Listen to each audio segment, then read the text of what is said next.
Hi friends, welcome to Rusu Jannat. ഇന്ന് എഗ്ലോണിമയുടെ ഒരു കെയറിങ് വീഡിയോ ആണ്. സാധാരണ ഞാൻ സെയിൽ വീഡിയോ ആണ് ഇടാറ്. അപ്പോൾ എല്ലാവരും ചോദിക്കലുണ്ട് എഗ്ലോണിമ എങ്ങനെ നല്ല രീതിയിൽ കെയർ ചെയ്ത് മുന്നോട്ട് കൊണ്ടുപോകാൻ പറ്റും, നല്ല ബുഷിയായിട്ട് എങ്ങനെ വളർത്താം, പിന്നെ ഈ റൂട്ട് ചെയ്യൽ, മറ്റ് രോഗങ്ങളൊക്കെ എഗ്ലോണിമയ്ക്ക് വരുന്ന രോഗങ്ങൾ, അതിനെക്കുറിച്ചൊക്കെ. അപ്പോൾ എൻ്റെ അനുഭവത്തിൽ എനിക്കറിയുന്ന കാര്യങ്ങൾ ഞാൻ നിങ്ങളുമായിട്ട് പങ്കിടാം. ഫസ്റ്റ് നമ്മൾ ഒരു പ്ലാന്റ് ഓൺലൈനായിട്ടാണെങ്കിൽ വാങ്ങുകയാണെങ്കിൽ നമ്മളത് അവർ ചിലപ്പം പോട്ടിയിലായിരിക്കാം അയക്കുക, അല്ലെങ്കിൽ കൊക്കോ ബീറ്റിൽ വെച്ചിട്ടായിരിക്കാം അയക്കുക. അപ്പോൾ അത് നമ്മൾ വീട്ടിലെത്തിയിട്ടുണ്ടെങ്കിൽ ആ കൊക്കോ ബീറ്റൊക്കെ റിമൂവ് ചെയ്തിട്ട് സാഫുണ്ട്, ഒരു ഫംഗിസൈഡാണത്. അത് കടകളിലൊക്കെ വാങ്ങാൻ കിട്ടും, പ്രത്യേകിച്ച് ഈ നഴ്സറി കടകളിലൊക്കെ വാങ്ങാൻ കിട്ടും അങ്ങനത്തെ. അപ്പോൾ അത് ഒരു കുറച്ച് ഒരു അര സ്പൂണോ ഒരു ലിറ്റർ വെള്ളത്തിൽ കലക്കിയിട്ട് അതിൽ കുറച്ച് നേരം ഈ പ്ലാന്റ് ഇറക്കി വെക്കുക. റൂട്ട് മാത്രം മുങ്ങിയാൽ മതി. ഒരു 5 മിനിറ്റ് 10 മിനിറ്റ് അത്രേ ആവശ്യമുള്ളൂ. അപ്പോൾ എന്തെങ്കിലുമൊക്കെ ഉണ്ടെങ്കിൽ അതിൽ പൊയ്ക്കോളും. എന്തെങ്കിലും ഫംഗസോ ബാക്ടീരിയ അങ്ങനെ എന്തെങ്കിലുമൊക്കെ ഉണ്ടെങ്കിൽ അത് റിമൂവായി പോകാനാണ്. അപ്പോൾ അതിന് ശേഷം നമ്മൾ നല്ലൊരു പോട്ട് എടുത്തിട്ട്, അപ്പോൾ പ്രത്യേകം ശ്രദ്ധിക്കേണ്ടത് ചെറിയ നമ്മൾ സീഡ്ലിങ്സൊക്കെ വാങ്ങുമല്ലോ, തൈകൾ. അപ്പോൾ അതിനൊക്കെ ഒരു 4-5 ഇഞ്ച് പോട്ട് മതി. വലിയ പോട്ടിൽ ഈ ചെറിയ പ്ലാന്റിനെ കൊണ്ടുപോയി ഒരിക്കലും വെക്കരുത്. അപ്പോൾ അങ്ങനെ ചെറിയ സീഡ്ലിങ്ങൊക്കെ ആണെങ്കിൽ 4 ഇഞ്ച് 5 ഇഞ്ച് പോട്ടിൽ സെറ്റ് ചെയ്ത് വെക്കുക. എന്നിട്ട് അത് നമ്മളെ കാലാവസ്ഥയും നമ്മളെ പോട്ടി മിക്സും ഒക്കെ ആയി റെഡിയായി സെറ്റായി വന്ന് കുറച്ച് 1-2 മാസങ്ങൾക്ക് ശേഷം വലിപ്പം വെച്ചതിന് ശേഷം വേണമെങ്കിൽ നമുക്ക് വലിയ പോട്ടിലേക്ക് ആ മണ്ണോട് കൂടി തന്നെ എടുത്തു വെക്കാം. വലിയ ചെടികൾ, വലിയ നല്ല മീഡിയം സൈസ് അല്ലെങ്കിൽ വലിയ മദർ പ്ലാന്റുകളൊക്കെ ആണെങ്കിൽ ഒരു 7 ഇഞ്ച് പോട്ടിൽ വെച്ചാൽ മതി. ഒരു മീഡിയം സൈസൊക്കെ ആണെങ്കിൽ 6 ഇഞ്ച്, അങ്ങനെ പ്ലാന്റിൻ്റെ സൈസ് അനുസരിച്ച് നമ്മൾ പോട്ട് സെറ്റ് ചെയ്യാൻ പാടുള്ളൂ. അല്ലെ ചെറുതിനെ കൊണ്ടുപോയിട്ട് വലുതിൽ കൊണ്ടുപോയി വെക്കുന്ന ഒരു ഇതുണ്ടാവരുത്. അങ്ങനെ ആകുമ്പോൾ ആ വളങ്ങളെല്ലാം കൂടിയും, കാരണം ആ ചെറിയ പ്ലാന്റാണ്, അവർക്ക് അത്രയും വലിച്ചെടുക്കാനും അത്രയും ഇതൊന്നും ചെയ്യാനുള്ള ഒരു കരുത്തുണ്ടാവില്ല. അപ്പോൾ അതൊന്ന് ഉഷാറായതിന് ശേഷം മാത്രമേ നമ്മൾ അങ്ങനെ ചെയ്യാൻ പാടുള്ളൂ. അപ്പോൾ ഈ സാഫിൽ മുക്കിയതിന് ശേഷം നമ്മൾ നല്ലൊരു പോട്ട് എടുക്കുക, ഹോളുള്ള പോട്ട് എടുക്കണം. എഗ്ലോണിമയ്ക്ക് പ്രത്യേകിച്ച് എന്താ വെച്ചാൽ വാട്ടർ തീരെ വേണ്ട. വെള്ളം അധികം ആകുമ്പോൾ ഇതിൻ്റെ റൂട്ടെല്ലാം ചീഞ്ഞു പോകും. 3-4 ദിവസം കൂടുമ്പോൾ പോട്ടി മിക്സ് ഡ്രൈ ആകുമ്പോൾ മാത്രമേ കുറച്ച് വെള്ളം കൊടുക്കേണ്ട ആവശ്യമുള്ളൂ. അപ്പോൾ നമ്മൾ ഈ പോട്ടിൽ നല്ല ഹോള് വെക്കുന്നത് എന്തിനാ വെച്ചാൽ നമ്മൾ കൊടുക്കുന്ന വെള്ളം അധികം ആയാലും അത് വാർന്ന് പോകാനുള്ള ഒരു ഇതിന് വേണ്ടിയിട്ടാണ്. ആ ഹോളിന് മുകളിലായിട്ട് നമ്മൾ ചെറിയ കല്ലുകളോ ഓട് കഷ്ണങ്ങളോ ഒക്കെ പാകാം. കാരണം പോട്ടി മിക്സ് വന്നിട്ട് ഈ ഹോളൊന്നും അടിഞ്ഞു പോകരുത്, അതിന് വേണ്ടിയാണത്. പോട്ടി മിക്സ് എന്ന് പറയുന്നത് ഞാൻ സാധാരണ ചെടികൾക്കൊക്കെ കൊടുക്കുന്നത് ഈ ആറ്റുമണലാണ്. നമുക്കിപ്പോൾ അത് കിട്ടാനില്ല, ഈ പുഴയിൽ നിന്ന് മണൽ വാരുന്നത് ഗവൺമെൻറ് നിർത്തിയതിന് ശേഷം കിട്ടാനില്ല. എന്നാലും ഈ മറ്റ് പല ആവശ്യങ്ങൾക്കും, അത്യാവശ്യമുള്ള ആവശ്യങ്ങൾക്കൊക്കെ ഇപ്പോഴും മണൽ നമുക്ക് വില കൊടുത്തിട്ട് വാങ്ങാൻ കിട്ടും പുറത്തുനിന്നും. അത് നമ്മൾ ഈ സാധാരണ വീട് പണി എടുക്കുന്ന ആളുകൾ, അല്ലെങ്കിൽ ഈ തേപ്പ് ചെയ്യുന്ന ആൾക്കാർ ഉണ്ടല്ലോ, മേസൺസൊക്കെ, അവരോട് പറഞ്ഞിട്ടുണ്ടെങ്കിൽ അവർക്കൊക്കെ അറിയാൻ മതിയാവും ഇതെവിടെ കൊടുക്കുന്നതെന്നുള്ളത്. അവിടുന്ന് നമ്മൾ 1-2 ചാക്ക് വാങ്ങിയാൽ മതി. അതിന് മാത്രമൊന്നും വില ആവില്ല, ചെറിയൊരു വില തന്നെ ആവുള്ളൂ. അങ്ങനെയാണെങ്കിൽ നമുക്ക് ആ മണൽ ഉപയോഗിച്ചിട്ട്, ആ മണലും സാധാരണ ഞാൻ ഉപയോഗിക്കൽ ഉമിയില്ലേ, ഉമിയും ഈ മണലും പെർലൈറ്റ് ഉണ്ടെങ്കിൽ നല്ലതാണ്. കാരണം വെള്ളം അധികമായാൽ ആ പെർലൈറ്റ് അബ്സോർബ് ചെയ്തോളും.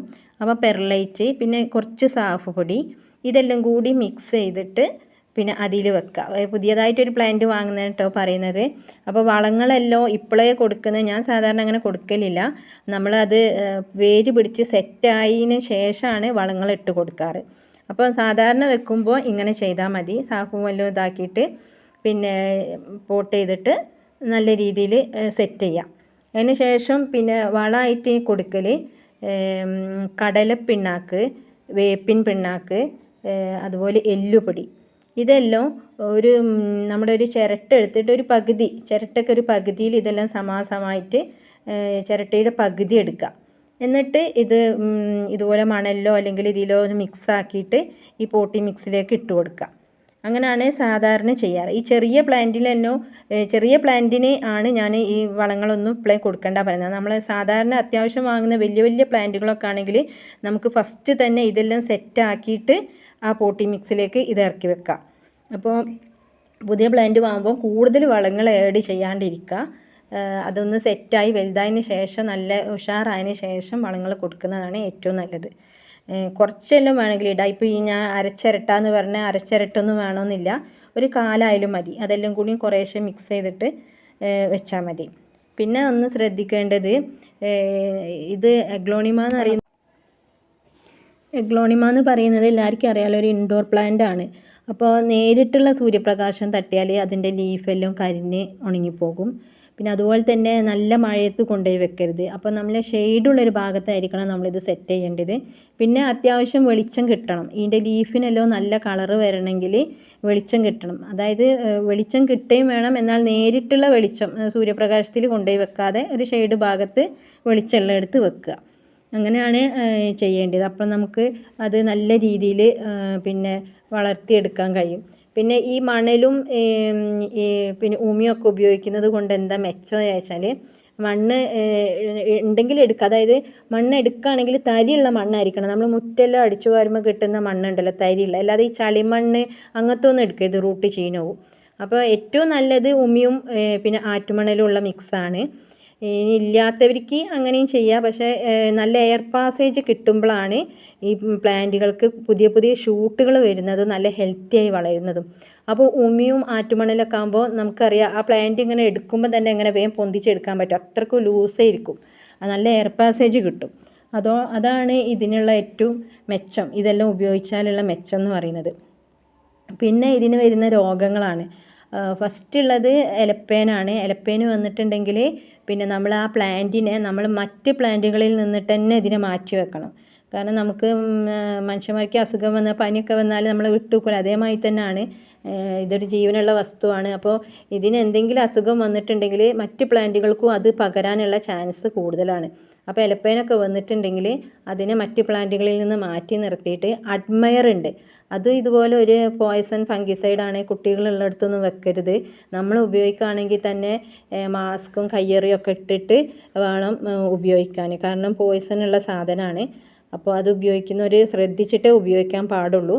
പിന്നെ അത് ഇതുപോലെ കുറച്ച് ഒരു സ്പൂൺ എടുത്തിട്ട് 1 ലിറ്റർ വെള്ളത്തിൽ എടുത്തിട്ട് ഒരു തുറസായ സ്ഥലത്ത് കൊണ്ടുപോയിട്ട്, മറ്റ് ചെടികൾക്കും ഒന്നും കേടുപാട് പറ്റാണ്ട് തുറസായ സ്ഥലത്ത് കൊണ്ടുപോയിട്ട് അതിന് സ്പ്രേ ചെയ്ത് കൊടുക്കുക. ഒരു 3 ദിവസം കൂടുമ്പോൾ സ്പ്രേ ചെയ്താൽ മതി. അങ്ങനെ സ്പ്രേ ചെയ്തിട്ടുണ്ടെങ്കിൽ അത് മൊത്തമായിട്ട് പോകും. ഇനി ലീഫിൽ മൊത്തം ഉണ്ടെങ്കിൽ പിന്നെ നമ്മൾ കുറേ ലീഫുകളൊക്കെ കട്ട് ചെയ്ത് ഒഴിവാക്കുക, അങ്ങനെയൊക്കെ ചെയ്യുക. പിന്നെ വരാനുള്ളത് ഇതാണ് വെള്ളീച്ച. അതിന് മാനിക് എന്ന് പറഞ്ഞൊരു സാധനമുണ്ട്, ഒരു ഫംഗിസൈഡ് തന്നെയാണ്, ഇതുപോലെ കെമിക്കൽ തന്നെയാണ് കേട്ടോ. അതും പിന്നെ ഇതുപോലെ സ്പ്രേ ചെയ്ത് കൊടുത്താൽ ആ വെള്ളീച്ചകളൊക്കെ പോകും. അപ്പോൾ ഇങ്ങനത്തെ ഈ അസുഖങ്ങളൊന്നും വരാതിരിക്കാൻ നമ്മൾ ഒരു മാസത്തിലൊരിക്കൽ അല്ലെങ്കിൽ നോക്കുക.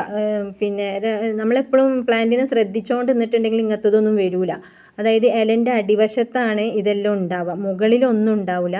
നമ്മൾ ഫ്രഷ് ആയിട്ട് തന്നെ പ്ലാന്റ് നിൽക്കും. ഇവരെല്ലാം വന്ന് അറ്റാക്ക് ചെയ്യുന്നത് ഇലയുടെ അടിവശത്താണ് ഉണ്ടാവുക. അപ്പോൾ നമ്മൾ ജസ്റ്റ് ഇലകളൊക്കെ ഒന്ന് അടിവശമൊക്കെ ഒന്ന് ചെക്ക് ചെയ്യുക, എന്തെങ്കിലും ഉണ്ടോ ഒക്കെ നോക്കിയിട്ട്. അത് കഴിഞ്ഞിട്ട് അങ്ങനെ ഒന്നും ഇല്ല എങ്കിൽ മാസത്തിലൊരിക്കൽ നമ്മൾ ഇതെല്ലാം അടിച്ചു കൊടുക്കുക. അങ്ങനെ അടിച്ചു കൊടുത്തിട്ടുണ്ടെങ്കിൽ ഇതെല്ലാം പിന്നെ ഇല്ലാണ്ടായിക്കോളും. അപ്പോൾ ഇത്രയും കാര്യങ്ങളൊക്കെ ശ്രദ്ധിച്ചാൽ നമുക്ക് ഇങ്ങനത്തെ ഇതൊന്നും ഇല്ലാണ്ട്, അസുഖങ്ങളൊന്നും ഇല്ലാണ്ട് പ്ലാന്റിനെ നല്ല രീതിയിൽ ഉഷയായി വളർത്തി കൊണ്ടുപോകാൻ സാധിക്കും.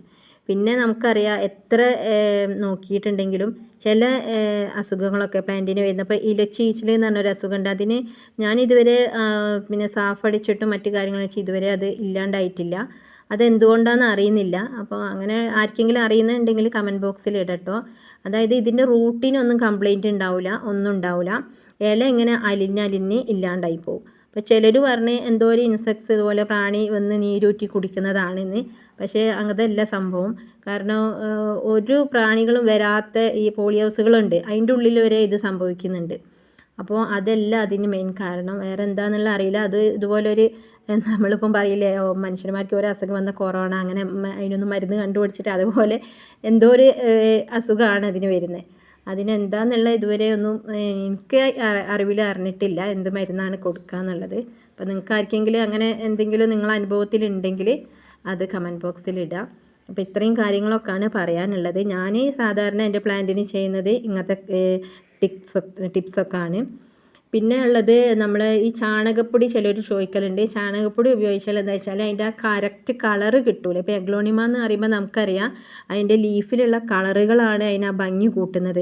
പല ഐഡിയയിലുള്ള എഗ്ലോണിമകളുണ്ട്, പല രീതിയിലും ഉള്ള പല വെറൈറ്റീസ് ഉണ്ട്. ഒന്നും രണ്ടും ഒന്നല്ല, കുറേ വെറൈറ്റീസ് എഗ്ലോണിമകളുണ്ട്. ഇപ്പോൾ പുതിയ പുതിയ തരം വെറൈറ്റീസ് ഇറങ്ങുന്നുണ്ട്. അതിലൊക്കെ നമ്മൾ ഈ കളർഫുള്ളാണ് അതിനെ പിന്നെ ഭംഗിയാക്കുന്നത്, പലതരം കളറുകൾ. അപ്പോൾ ആ കളറ് കിട്ടണമെങ്കിൽ ഏറ്റവും നല്ലത് ഈ ചാണകപ്പൊടി ഒഴിവാക്കുക എന്നുള്ളതാണ്.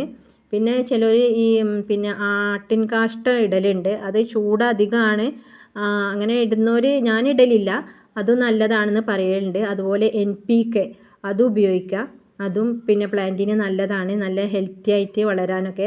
അതെല്ലാം ഉപയോഗിക്കേണ്ടത് ഞാൻ പറഞ്ഞ മാതിരി നമ്മൾ വീട്ടിൽ സെറ്റായി നല്ല ഉഷാറായി വന്ന പ്ലാന്റുകൾക്ക് മാത്രമേ അതെല്ലാം കൊടുക്കാൻ പാടുള്ളൂ എന്നാണ് എൻ്റെ ഇതുവരെയുള്ള ഇതിൽ നിന്ന് എനിക്ക് കിട്ടിയത് കേട്ടോ. കാരണം പെട്ടെന്ന് അതൊന്ന് സെറ്റാവാണ്ട് ഇതെല്ലാം കൊടുക്കുമ്പോഴത്തേക്ക് വളങ്ങൾ കൊടുത്തിട്ടുണ്ടെങ്കിൽ അത് നശിച്ചു പോവുകയുള്ളൂ. അപ്പോൾ നിങ്ങളും ഇത്രയും കാര്യങ്ങളൊക്കെ ശ്രദ്ധിച്ചിട്ട് പ്ലാന്റുകളെ നല്ല രീതിയിൽ വളർത്തി കൊണ്ടുവരാൻ നോക്കുക. അപ്പോൾ നമ്മളെ അടുത്ത് എഗ്ലോണിമ പ്ലാന്റിൻ്റെ പുതിയതും പഴയതുമായ ഒരുപാട് കളക്ഷൻസ് ഉണ്ട്. പിന്നെ ഞാൻ ഇതിൽ സ്ക്രീനിൽ കാണിക്കുന്നുണ്ട് വീഡിയോസ്. ഇനി നിങ്ങൾക്ക് പ്ലാന്റുകൾ ആവശ്യമുണ്ടെങ്കിൽ മുന്നത്തെ വീഡിയോസൊക്കെ നോക്കിയാൽ മതി.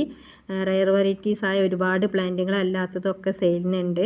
പിന്നെ കുറച്ച് ദിവസം മുന്നേ ഞാൻ ചെറിയൊരു വീഡിയോ ഇട്ടിരുന്നു, 200-250 റേറ്റുള്ള നല്ല വലിയ വലിയ പ്ലാന്റുകൾ അതും ഉണ്ട്. അപ്പോൾ നിങ്ങൾക്ക് ആർക്കെങ്കിലും എഗ്ലോണിമകൾ വാങ്ങണമെന്ന് ആഗ്രഹം ഉണ്ടെങ്കിൽ നിങ്ങൾക്ക് ഈ നമ്പറിൽ കോൺടാക്റ്റ് ചെയ്യാം. ഞാൻ വാട്സപ്പ് നമ്പർ കൊടുക്കുന്നുണ്ട്. Okay, thank you for watching the video.